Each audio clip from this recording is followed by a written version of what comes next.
1. You'll hear a conversation between Alan and Gianna, the office counsellor of a company. First, you have some time to read questions 1 to 6.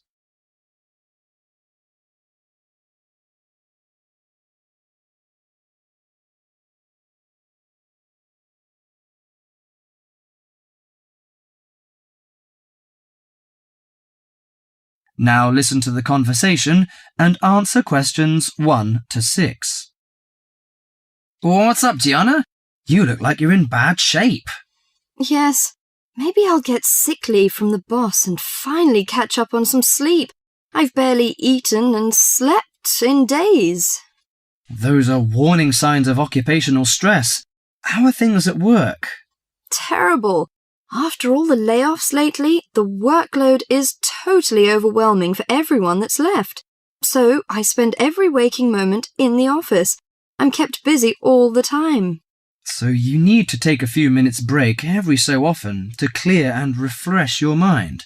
But my boss will complain I'm not hard-working. She's so capricious that you can't predict her reaction sometimes. Maybe your boss just doesn't have a clue about how much you're really doing. Keep her updated on your achievements and projects. Also insist that she prioritize everything so you can manage your time better. That's right. I suppose that would help me regain some sense of control, but I'm afraid that she'll take that as a sign of laziness and give me the axe. So take the initiative and hit the job hunting trail now. You'll be surprised at how many opportunities are out there. That's encouraging. Anyway, you should cheer up and get rid of the situation. You know, according to a survey, about 40% of all people find their work very stressful, and 25% develop mental or physical diseases.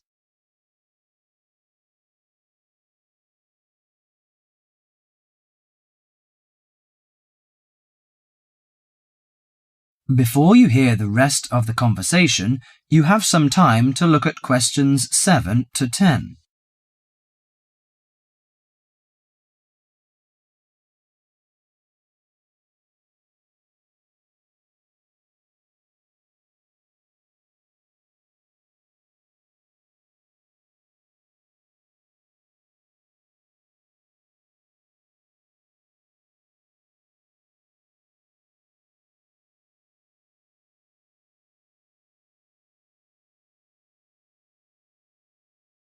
Now listen to the conversation and answer questions 7 to 10. So serious? I didn't know that. How do the problems start? You know, they start when conflicts at work induces stress. Your body reacts by flooding the bloodstream with hormones that tense up your muscles and increase your blood pressure. This is meant to save you in a fight or flight situation, but leads to a host of illnesses, ranging from insomnia and headaches to heart attacks, when it occurs regularly over an extended period of time. What should I do to prevent such things happening? Well, most occupational stress is attributed to a recognized lack of control. You should act in advance to relieve the problems. For example, you should actively pursue career opportunities rather than quietly worry about getting fired. Of course, you can't control everything, so you need to help your mind and body cope. Keep a journal to release your frustrations, take short walks to calm down, or if necessary, simply take a mental health day. That is the end of part 1. You now have half a minute to check your answers.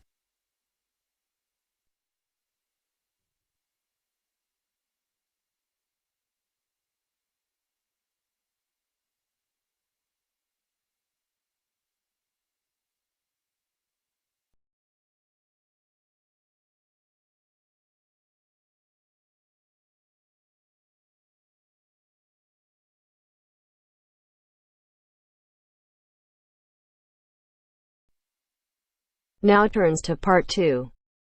Part 2.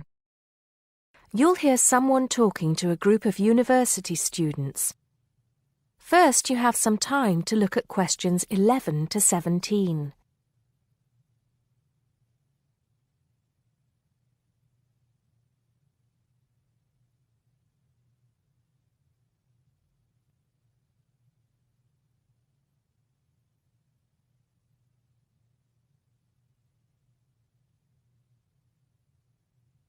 Now listen carefully and answer questions 11 to 17.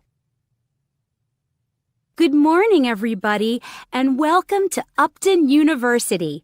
I hope you are settling in and beginning to find your way around. I know how confusing it can be when you start life at university, and that's why we have Freshers Week to help you find your feet. Before I go any further, I should perhaps introduce myself. My name is Sally Jackson, and I am the Secretary of the Students' Union, which has organized this week of events for you. You will usually find me in the office on the first floor of this building when I'm not attending lectures. Anyway, down to business. Of course, there are a few things that you are obliged to get done during your first week here. But once you've opened a bank account, if you haven't got one already, seen your director of studies to discuss which courses you are going to take, and signed up with a doctor, there will be plenty of time left to enjoy the events we have arranged for the week. And have we got a lot lined up for you? Throughout the week from Monday to Friday, every morning starting at 10 a.m., there will be orientation and welfare events. These will include tours of the campus, which, as you have probably noticed, is the size of a small town with 9,000 residential students, as well as sessions on developing study skills. We also have tours of Upton itself arranged for you, with a bus leaving from outside this building every afternoon at 5 o'clock. There are a number of interesting things to do and see in and around Upton, so you can expect visits to the castle and museum as well as the popular Ghost Walk. You'll need to sign up for this one, as numbers are limited. Just put your name on the list on the notice board in the entrance lobby. An important event is scheduled for Monday, that's the day after tomorrow, when we will be holding the academic fair. This is an opportunity for you to speak to students and academic staff about the courses that are on offer. The academic fair starts at 1 o'clock, by the way. There are a couple of other fairs that I think will interest you. First of all, we have the Societies Fair on Tuesday the 16th, which I think is an absolute must. You might not believe it, but the university has over 150 societies and sports clubs you can sign up for, so you are sure to find something of interest to you. That also starts at 1 o'clock, and it will be here in the Union Building. Also in this building is the Trade Fair on Wednesday from 2 until 5 in the afternoon. This one might sound a bit strange because you will find a load of banks and other businesses here trying to get your custom. You will find plenty of bargains and, best of all, a lot of the businesses give away stuff for free.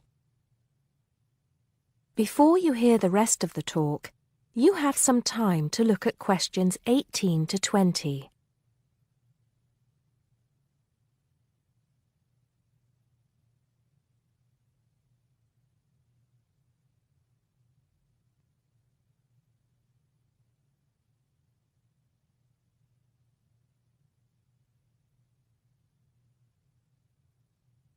Now listen and answer questions 18 to 20. We've also got a great entertainment program lined up for you, starting tonight with our welcoming party. We have a top band lined up for your entertainment, but I'm not allowed to say who they are. All I can say is that I am sure you will not be disappointed. So come along to Blackmore Hall at 9 o'clock this evening to get your university experience off to a flying start. Just one point. I'm afraid this event is limited to freshers only. Because of space restrictions, you can't bring a friend tonight. Sorry about that. There's more fun and games on Monday in the Cotswold Theater here on campus. We have booked two of the cleverest comedians in the country, Paul Frazier and Jenny Brown, for a 3-hour show. Paul has assured us that he and Jenny have packed the show with new material, and as they always get rave reviews for their shows, I think we can look forward to an evening of great entertainment. That's in the Cotswold Theatre on Monday evening at 7:30. Moving along a bit, on Thursday there is an important date for your diaries. This is the official Freshers opening ceremony, when the Dean welcomes you to Upton University. So remember, Thursday the 18th from 2:30 to 3:30 in Blackmore Hall. You certainly should go to this one, and by the way, light refreshments will be available.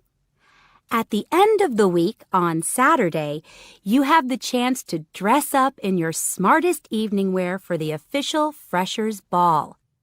Actually, although it's called a ball, it is quite a relaxed affair, so we are more than happy if you turn up wearing jeans and a t-shirt. The important thing is to relax and enjoy yourselves. Time and place are the same as for this evening's party. Blackmore Hall from 9 in the evening to 3 o'clock in the morning. Right. I think I've covered the most important and exciting events we have lined up for you, but there will be plenty of other things going on throughout the week, so remember to check the notice board in the entrance lobby regularly.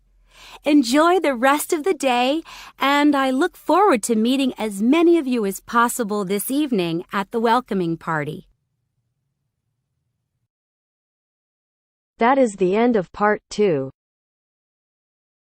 You now have half a minute to check your answers.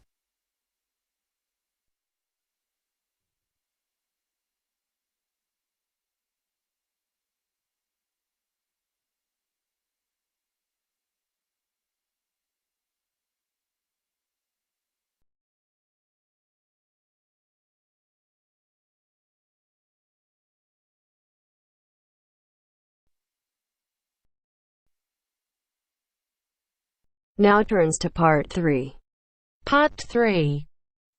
You are going to hear a tape recording of instructions and advice, which a woman called Martha has left for her friend John, who is coming to stay at her house and take care of it while she is away. First, you have some time to look at questions 21 to 24.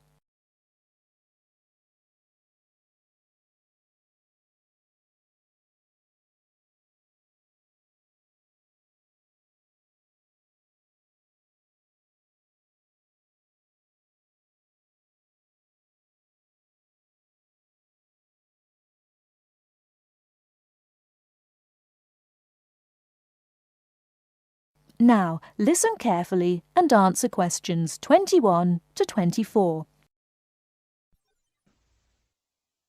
Hello, John. Welcome to the house. I'm really pleased that you can be here to look after my house while I'm away. Here are some things you need to know about the house. Important stuff like when the garbage is collected. In fact, let's start with the garbage, which is collected on Friday. Just write garbage on the calendar on the days they take it away.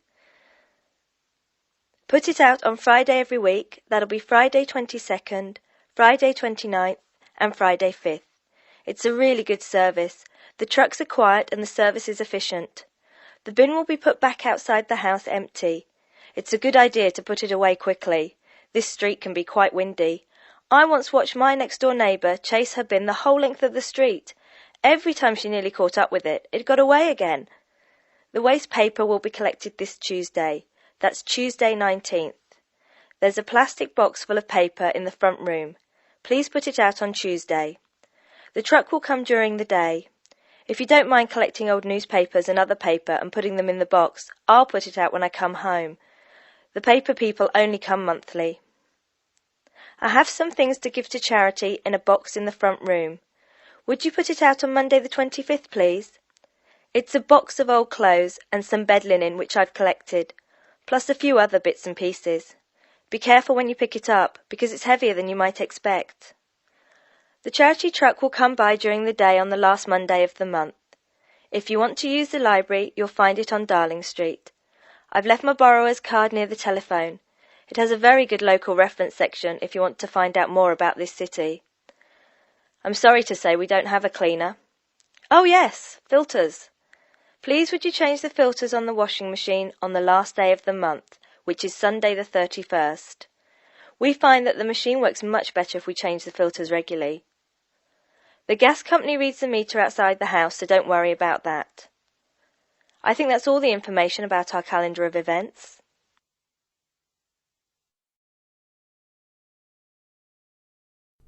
Before you hear the rest of the talk, you have some time to look at questions 25 to 30.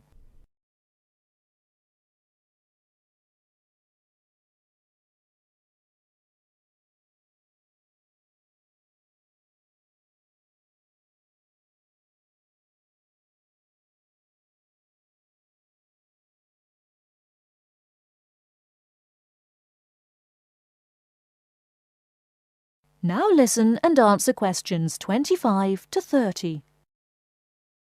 Well, John, I'm trying to think what else I should be telling you. As you know, I'm going to a conference in London.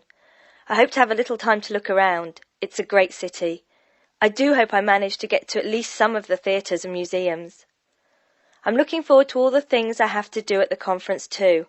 I'm giving a paper on Tuesday the 26th, and there are a couple of really exciting events planned later in the conference programme. I hope to meet up with an old teacher of mine at the conference. She taught English literature at my old high school, and we've kept in touch through letters over the years. She teaches now at the University of Durham, and I'm really looking forward to seeing her again. By the way, I expect you're hungry after your trip. I've left a meal in the refrigerator for you. I hope you like cheese and onion pie. Would you do me a favour, please? I haven't had time to cancel an appointment. It was made a long time ago, and I forgot about it until this morning. It's with my dentist for a check-up on Thursday the 28th. Could you please call the dentist on 816-2525 and cancel the appointment for me? Thanks a lot, John. One last thing. When you leave the house, make sure the windows and doors are shut and set the burglar alarm. The alarm code number is 9120, enter. Have fun. I'll see you when I get back. This is your friend Martha saying goodbye. That is the end of part 3. You now have half a minute to check your answers.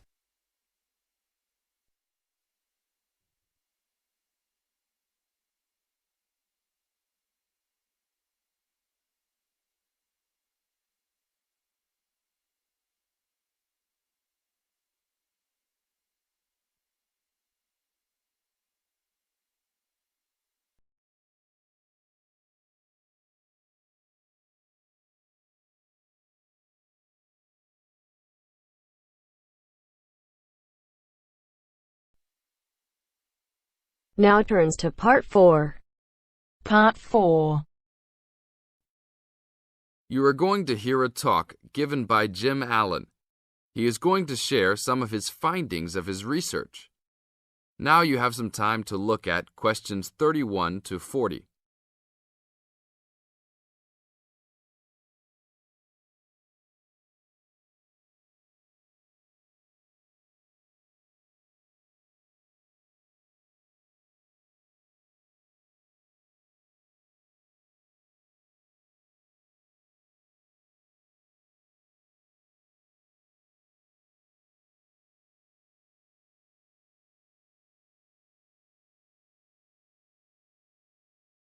Now, listen carefully and answer questions 31 to 40. Good morning. Today we'll be hailing from Jim Allen, who will be sharing some of the findings of his research project from last term. Jim. Thanks. Well, to start with, a little bit of background about the project. As you can see, our title is something that is relevant to everybody in this part of the world: water safety. These days, there's a lot more to water safety because of the increasing number and range of boats and other things people use on public waterways. I'd become interested through reports on radio about the number of incidents involving small powerboats and individual watercraft such as jet skis. It seemed to me that because these craft were essentially recreational and didn't require licenses to use, there was very little opportunity to influence the users towards being safety conscious. So, I decided to make this the focus of the project. For the research, we mainly relied upon talking to people, asking them questions in preference to using a written questionnaire. We interviewed a wide range of people at a number of popular swimming locations over 2 consecutive weekends and asked them what they'd observed or experienced themselves. The respondents were both male and female, but the men were just slightly in the majority. We were pleased with their willingness to talk about the subject and all told interviewed 145 people over the 2 weekends. So, what were the findings? As you can see, 86% of people reported having had some type of problem. A surprisingly large percentage, 27%, commented that they had found it necessary to shout at an offending powerboat, but the main type of problem was the deafening sound that some of the boats made. On occasions, this led to swimmers deciding to move to another location. So what strategies did people adopt to ensure their own comfort and safety? Let's have a look at the figures. First, it was noticeable that there were often distinctly different answers between men and women. It was mainly the women, for example, who said they should try to choose places where boats couldn't go, whereas it was usually the men who said you shouldn't have to move if you were there first, so you should shout at them if necessary. Both men and, it was women who said you should call the authorities if the situation gets too dangerous or the powerboat drivers are acting irresponsibly. Then, I had thought it would be mainly women, but both sexes made the point that above all, it's important to get children away from any possible danger. Men were very aware that jet skis could be unpredictable in inexperienced hands. They also made the point that it's much safer to have your car nearby and clearly visible to any watercraft if you're swimming in a relatively remote spot. Finally, wearing visible clothing, men didn't think it was quite as important as women, but both gave it a high safety rating. When we asked them what they thought the government should do to help solve the problem,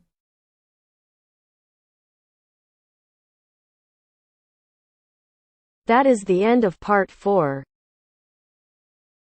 You now have half a minute to check your answers.